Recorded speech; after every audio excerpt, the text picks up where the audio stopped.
साथियों, सबसे पहले तो आप सब इस प्रेस वार्ता के लिए आए हैं, इसके लिए आपको बहुत बहुत धन्यवाद।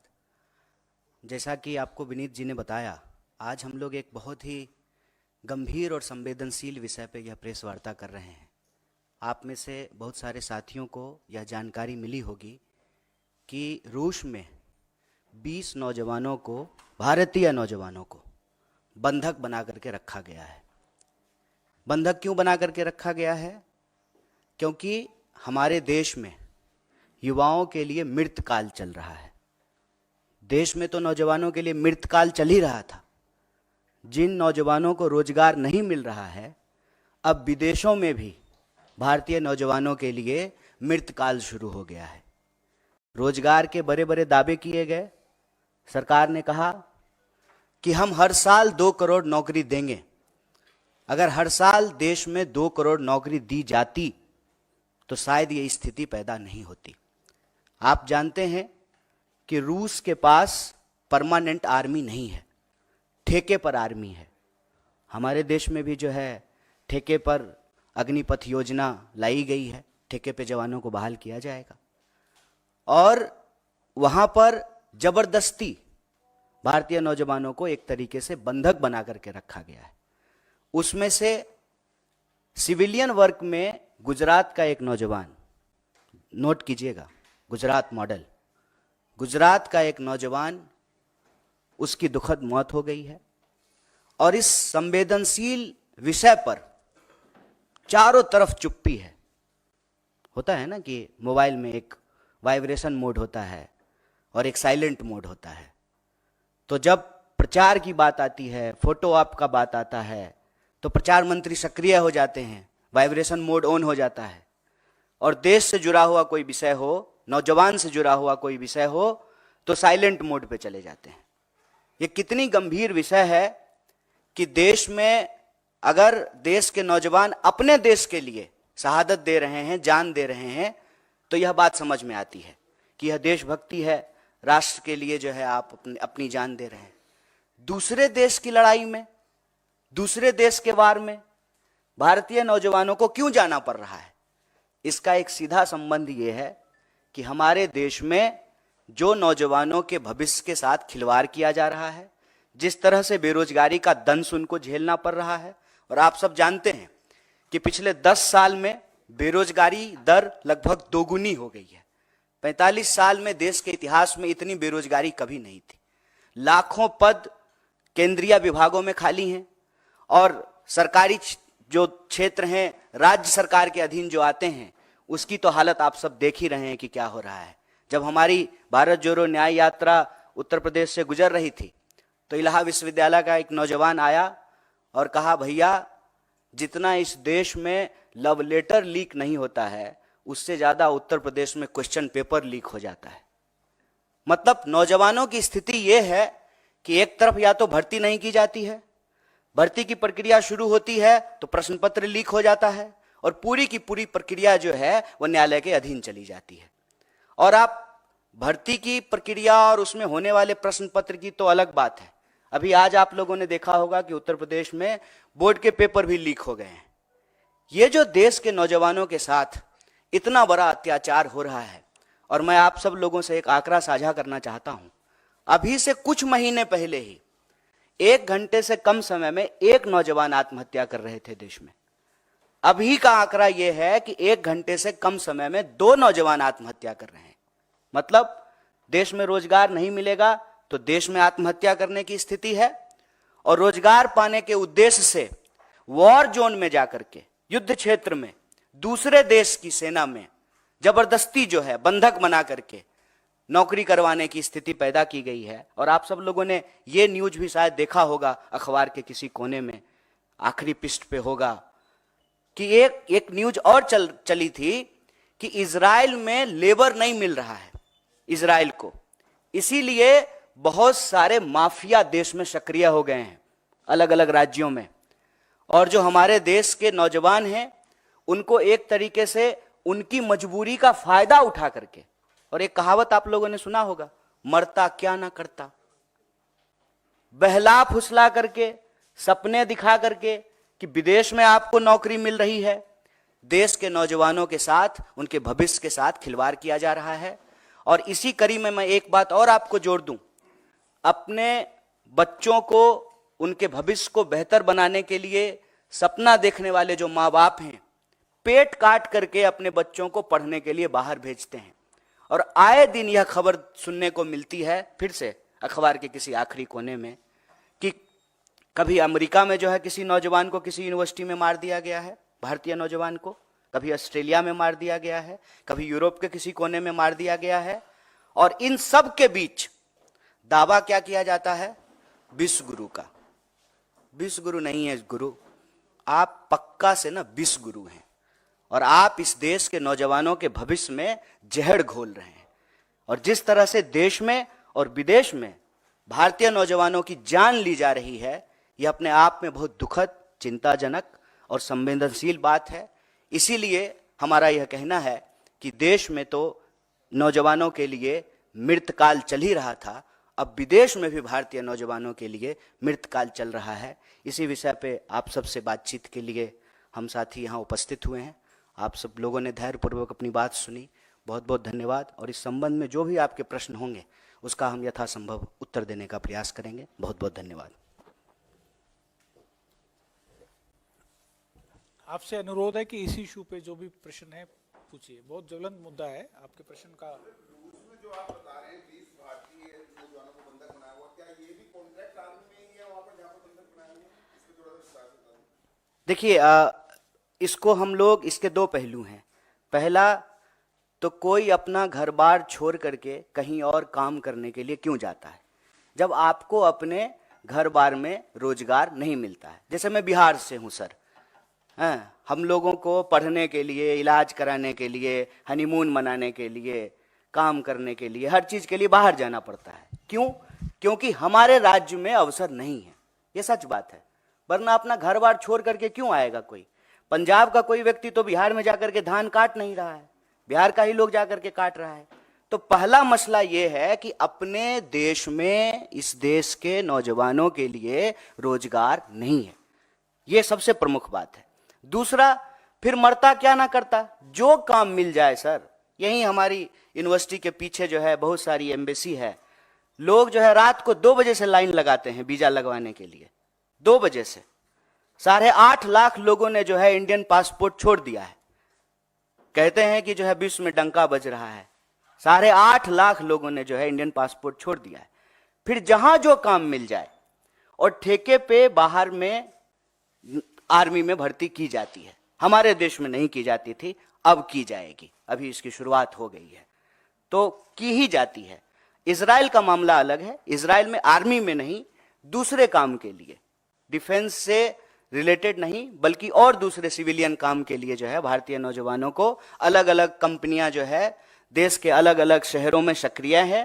किसी ना किसी कोने में जो है तुरंत आइए, मिनटों में वीजा पाइए के विज्ञापन के साथ जो है दुकान खुले हुए हैं।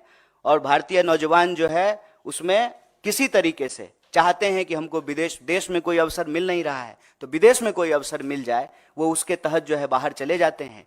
और वहां जाकर के जब उनके साथ कुछ बुरा होता है, वो फंस जाते हैं, तो उसकी कोई जिम्मेवारी नहीं है, उसकी कोई अकाउंटेबिलिटी नहीं है।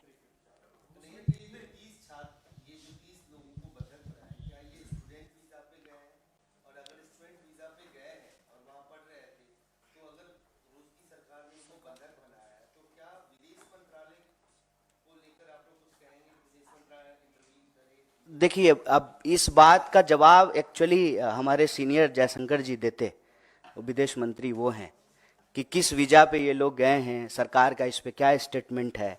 हम तो जो है इस देश का जिम्मेदार विपक्ष होने के नाते सरकार से यही सवाल कर रहे हैं कि भारत का कोई भी नागरिक दुनिया के किसी हिस्से में अगर मुश्किल में है, तो उसको उस मुश्किल से निकालना सरकार की जिम्मेवारी है। और हम आपको याद दिला दें, यही प्रचार भी तो किया गया था।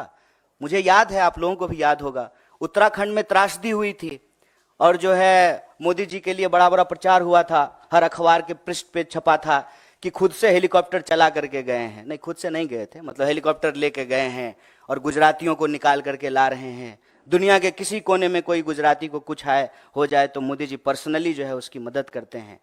तो हम बस उनको याद दिला रहे हैं कि जो है आपका ये गुण कहाँ है, हम देखना चाहते हैं। हम चाहते हैं कि देश के बाहर जो भारतीय नौजवानों के साथ देश के अंदर जो परिस्थिति है जिसके चलते उनको विदेश जाना पड़ रहा है, तो उनके साथ अगर कुछ बुरा हो रहा है तो सरकार इसकी जिम्मेवारी ले। ये तो सरकार बताए कि कैसे गए हैं, किस माध्यम से गए हैं, स्टूडेंट वीजा पे गए हैं कि वर्क वीजा पे गए हैं कि टूरिस्ट वीजा पे गए हैं, वीजा का कैटेगरी का है, H1N1 कौन सा वीजा लेकर के गए हैं, ये तो सरकार बताएगी।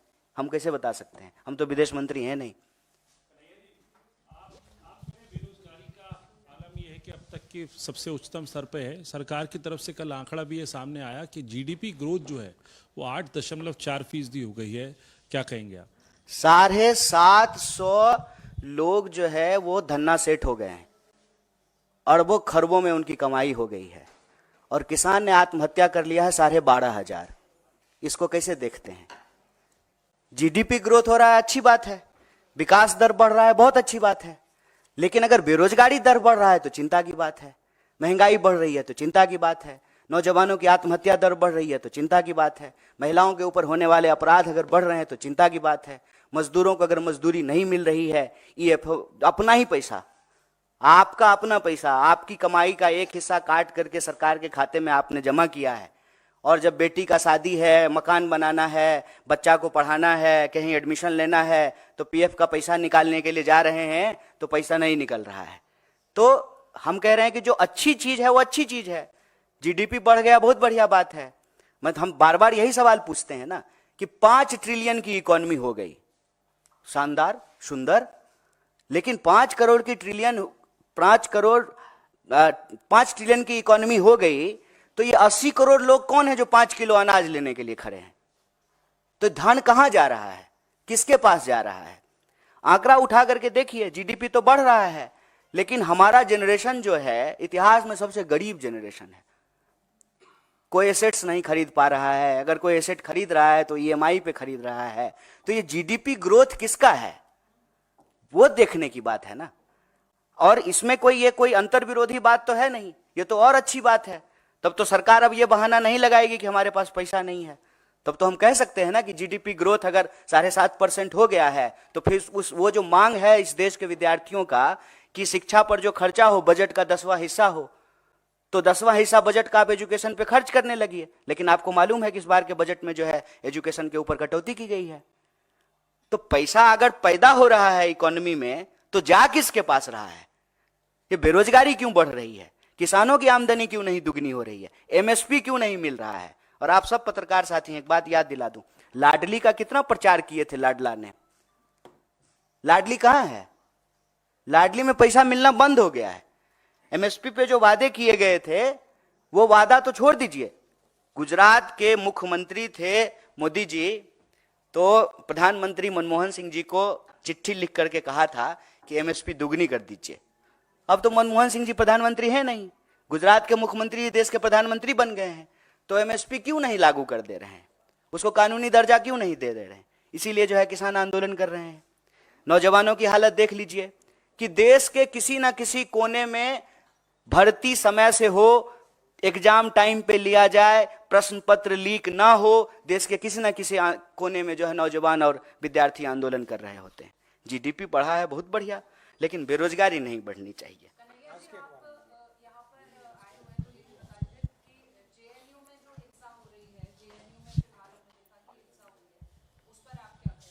तो हिंसा कहीं भी हो, BHU में हो कि JNU में हो कि AMU में हो, हिंसा अच्छी बात नहीं है, किसी को भी हिंसा नहीं करनी चाहिए। देश में कानून व्यवस्था है, जैसा कि पिताजी जो है मुख्यमंत्री गृह मंत्री हैं, तो लॉ एंड ऑर्डर है। ये तो कहीं भी हिंसा क्यों हो, हिंसा होने की जरूरत क्या है? प्रधानमंत्री ने अपने चुनावी जो जनसभाएं वो ऑलरेडी शुरू कर दी और CEC में बैठक चली बड़ी लंबी और बहुत ही जल्द। इसमें कौन सी नई बात है मैडम कि उन्होंने चुनावी सभा शुरू कर दी? वो चुनावी मोड पे ही रहते हैं।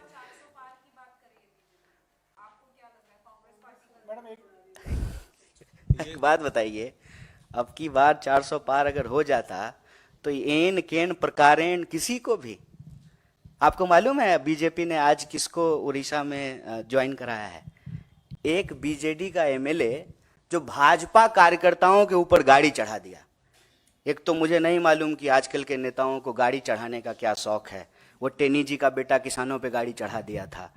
तो ये बीजेडी का जो नेता है वो बीजेपी के कार्यकर्ताओं पे जो है, प्रधानमंत्री जी चुनावी सभाओं में जाकर के कहते हैं कि भाजपा कार्यकर्ताओं की पार्टी है। उनके कार्यकर्ता के ऊपर जो गाड़ी चढ़ा दिया उसको ज्वाइन करा लिया है। क्यों?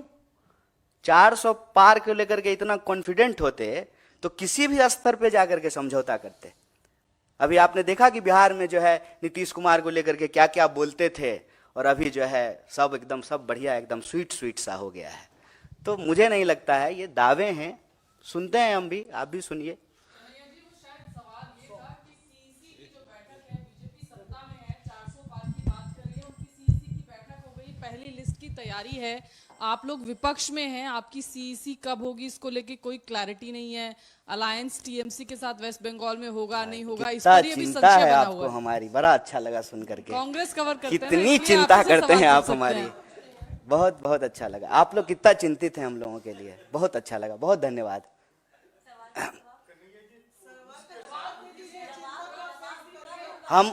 हम ये प्रेस कॉन्फ्रेंस एक बहुत ही गंभीर और संवेदनशील विषय पे है। चुनाव सीट नंबर के लिए प्रेस कॉन्फ्रेंस नहीं रखा गया है। नंबर मैंने आपको बताया, 20 भारतीय लोग रूस में फंसे हुए हैं, बंधक बनाए हुए हैं। अभी 400 छोड़ करके 20 नंबर याद रखिए। इसलिए नहीं जवाब दे रहा हूं। ऐसा नहीं है कि हमको जवाब नहीं देने आता है, जवाब दे सकते हैं, ले विषय कुछ और है। ठीक है कन्हैया जी ये बताइए कि आपने कहा कि अमेरिका में भारतीय छात्रों का मर्डर भी हुआ है, संदिग्ध परिस्थितियों में मौत भी हुई है। ये जितने भी हाल के महीनों में मर्डर या संदिग्ध परिस्थितियों में मौत हुआ है, इसके पीछे विपक्ष के नाते आप कोई साजिश देख रहे हैं, फाउल प्ले देख रहे हैं? दूसरा सवाल है कि मोदी आपके क्षेत्र में जा रहे हैं कल, आप पिछले बार वहां से लोकसभा का चुनाव लड़े थे, इस बार कांग्रेस की टिकट पे बेगूसराय से लड़ेंगे आप? ये विषय अभी आज का नहीं है प्रेस वार्ता का। पहला सवाल जो आपने पूछा है कि भारतीय नौजवानों और विद्यार्थियों के साथ आए दिन कोई ना कोई घटनाएं होती रहती है। मैं ये नहीं कह रहा हूं कि साजिश है, लेकिन एक चिंताजनक और गंभीर परिस्थिति जो जरूर है। मान लीजिए कि मैं बार बार कहता हूं कि देश के भीतर की समस्या को बाहर जो घटनाएं घट रही है उसके कॉन्टेक्स्ट में देखने पे चीज़ें आसानी से समझ में आती है। मैं बार बार कहता हूं, मैं बिहार से हूं, और जो है जब हम लोग महाराष्ट्र जाते थे तो हमारे साथ भी जो है कई बार ऐसी घटनाएं घटी। गुजरात में कई बार जो है ऐसी घटनाएं घटी। ऐसी घटनाएं क्यों घटती हैं? ऐसी घटनाएं तब घटती हैं जब बिहार में रोजगार नहीं है और हमको मजबूरी में बाहर जाना पड़ता है। वैसे ही भारत में अगर रोजगार की स्थिति होती तो भारतीय नौजवानों को बाहर नहीं जाना पड़ता। पहली बात तो ये। दूसरी बात, जब हम कहीं जाते हैं तो आउटसाइडर्स को लेकर के एक इनसिक्योरिटी होती है स्वाभाविक रूप से, और कैंपेन भी यही किया जाता है। आप लोग अक्सर सुनते होंगे कि बाहर का लोग आकर के रोजगार ले लिया है, बाहर का लोग आकर के यूनिवर्सिटी में हॉस्टल को कब्जा कर लिया है, यूनिवर्सिटी को कब्जा कर लिया है। तो इस तरह से जो है आइडेंटिटी के आधार पे पोलराइजेशन होता है, ध्रुवीकरण होता है, और नफरत फैलाई जाती है, और नफरत का शिकार जो है वो लोग होते हैं। मैं ये नहीं कह रहा हूँ कि भारत की सरकार की साजिश है, लेकिन ये परिस्थिति है। इस परिस्थिति में भारत की सरकार को एक्ट करना चाहिए, हम ये मांग कर रहे हैं। महाराष्ट्र में जो घटनाएं हुई ऐसा कोई अमेरिका से उसका कंपैरिजन हो सकता है क्या बिहार के किसी व्यक्ति के साथ? नहीं, बस मैंने समझने के लिए उदाहरण दिया है, कंपैरिजन नहीं है। दोनों की ज्योग्राफी अलग है, परिस्थिति अलग है, बस हमने समझने के लिए उदाहरण दिया। फिलहाल तो नहीं, फिलहाल तो हम रूस की ही बात कर रहे हैं। इजराइल को लेकर जो आपने कहा, तो आपकी एग्जैक्ट मांग इजराइल के मामले में क्या होगी गवर्नमेंट से, कि सरकार क्या करेगी? सरकार से तो हम यही मांग कर रहे हैं कि आप यहीं रोजगार की व्यवस्था कीजिए। भारतीय नौजवानों को किसी भी परिस्थिति में वॉर जोन में जाकर के काम करना पड़े, जहां मिसाइल चल रही है, गोलियां चल रही हैं, लोग मारे जा रहे हैं, चाहे इस तरफ से मारे जाएं या उस तरफ से मारे जाएं, हम ये नहीं कह रहे हैं, लेकिन उसमें हमारे लोग जाकर के क्यों अपनी जान गंवाएं? उनको यही रोजगार दिलाइए। और बस उनको हम वादा याद दिला रहे हैं कि आपने तो कहा था कि 2 करोड़ नौकरी देंगे हर साल, तो 10 साल अब पूरा होने को हैं। इस हिसाब से जो है आप 20 करोड़ नौकरी पैदा करते, 20 करोड़ आप नौकरी पैदा कर देते तो क्यों बाहर जाता कोई? किसी को अच्छा लगता है कि गोलियां चल रही हो और वहां पे जो है हम गार्डन साफ कर रहे हैं या सड़क साफ कर रहे हैं? ये अच्छा तो लगता नहीं है। तो हम सरकार से ये मांग कर रहे हैं कि देश के नौजवानों के भविष्य के साथ खेलना बंद कीजिए और युवाओं के लिए जो ये मृतकाल चल रहा है, उस मृतकाल को बंद करके ही सही मायनों में अमृतकाल शुरू किया जा सकता है। ठीक, धन्यवाद। अब मुझे फिर कभी इसी इशू पे अगर कुछ है तो नहीं तो इसी इशू पे है सर, क्योंकि वहां हमारी साथी ने जो आपसे सवाल पूछा था वो इसलिए पूछा था कि आप कह रहे हैं मृतकाल चल रहा है। मृतकाल से छात्रों के लिए अमृतकाल तभी लाएंगे जब सत्ता परिवर्तन करेंगे। आप विपक्ष हैं तो आप क्या तैयारी कर रहे हैं इस सत्ता परिवर्तन